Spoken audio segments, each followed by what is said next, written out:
Most people imagine the Middle Ages like the pages of fairy tales they once read.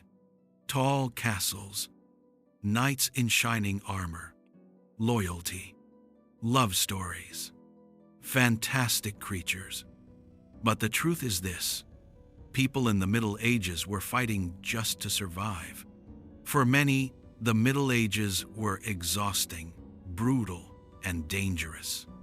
Even if you did absolutely nothing, staying alive was already an achievement. A comfortable life? That was an impossible wish back then. So, could you survive? Probably not. And I'll tell you why. Just imagine for a moment. You travel through time and arrive in a country during the Middle Ages. The moment you open your eyes, you freeze. Because people are talking. But unfortunately, you can't understand them. People spoke differently depending on their class. Peasants, nobles, and clergy belonged to separate worlds and often spoke different languages. So how would you explain yourself? You couldn't. In the very first minute, helplessness would leave you standing still, frozen in place.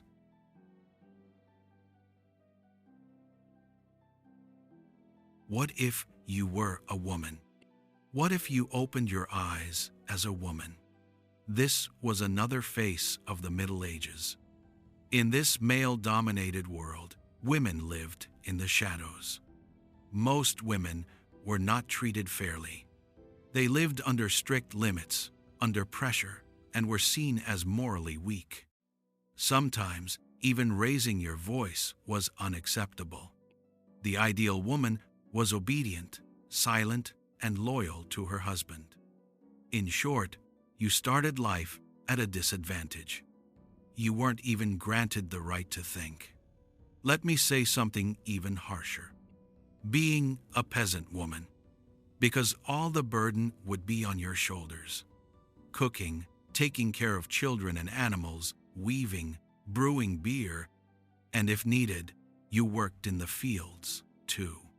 No one asked if you were tired. Women had only two paths back then: marriage or a convent. Marriage was the fate of most women. And of course, pregnancy. But childbirth wasn't simple. There were no hospitals, no proper medicine. Problems we consider minor today were life-threatening back then. What we call small issues often meant death for them. Making childbirth safe didn't depend on wealth or social class.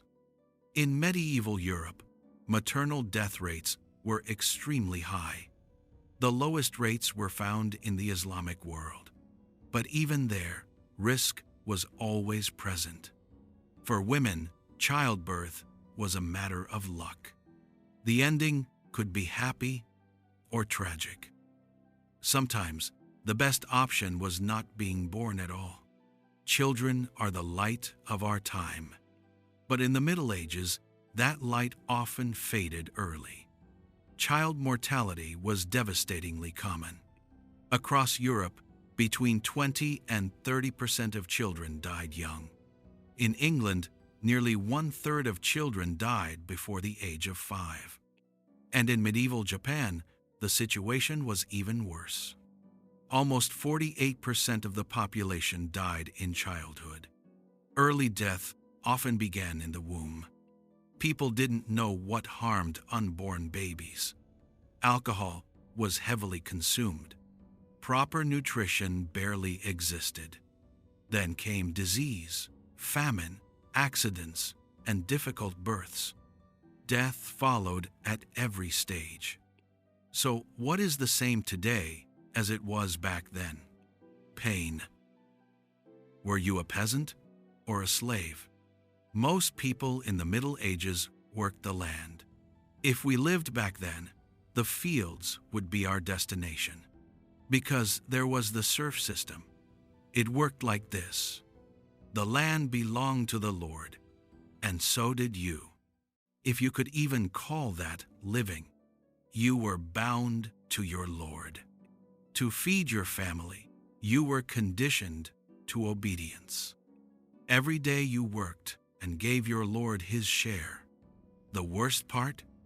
You couldn't leave the land, because the bitter truth was this: you were a slave. Everything depended on the weather. Too much rain, crops rotted. Too little rain, drought followed. The result was always the same: famine. And famine brought disaster, weak bodies, and disease. Diseases we barely hear about today, dysentery, typhus, smallpox, were widespread and often deadly. Food was unappealing. Hard bread made from barley, oats, rye, or millet, and alongside it, a watery stew called pottage. Europe was full of wild animals, but the people couldn't hunt them. Hunting was reserved for nobles. The punishment for poaching was severe, sometimes even death. No one wanted to take that risk. Clothing was made of rough wool, uncomfortable. Homes were single-room huts. No chimney. Smoke filled the room, darkening everything. Dark, damp, and foul-smelling. In winter, you lived with animals, because there was no other way to stay warm. So, is it really surprising that people died young?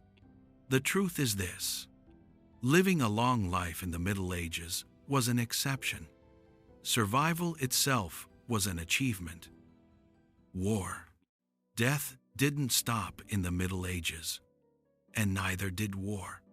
These wars weren't about purpose. They were about who would sit on the throne. And who paid the price? The people. Because you were a serf. And as a serf, you were obligated to obey your lord, even if that meant going to war. Was everything just numbers? Those who survived the first 40 days of battle could return home. Those who didn't, they reached the final page of the story. The death toll is chilling. 3 million in the Crusades, 2 to 3 million in the 100 Years' War, and the deadliest of all, the Mongol invasions. 40 million. And the harsh truth? These are only the recorded deaths. In the Middle Ages, battlefields weren't just fronts. Fields, homes, villages were battlefields too. And countless innocent lives were lost, they're never recorded. Justice and crime. The justice system was very different. The church led the system. If a crime was committed against you, there was no police. You were on your own. All you could do was shout and hope someone listened. Murder, treason, theft, forgery, their punishment was death. There were trials by ordeal, walking on burning coals, plunging your hand into boiling water. If you were innocent, God would save you. Lesser crimes led to public humiliation, branding, shackles, or prison. Prisons were simply another form of death. No food, filthy conditions. Death was inevitable. Poison. What if you belonged to the upper class? You might think, at least I'd live safely. You ate better food. But here's the irony. Wealth slowly poisoned you. Ornate plates, shiny containers, coated with poison. Lead. When acidic or salty food touched these plates, lead seeped into the meal. Lead damaged the nervous system, caused headaches, and in severe cases, coma and death. Modern archaeologists still find extremely high lead levels in skeletons buried in wealthy graves. And poison wasn't only in plates. Mold-infected rye caused ergot poisoning. It led to hallucinations, muscle cramps, burning pain, and gangrene. A slow, agonizing death. So what's the cruel irony? The rich died slowly. The poor died quickly. That was the fate of the Middle Ages. Thank you for watching until the end. Would you survive the Middle Ages? Let's talk in the comments.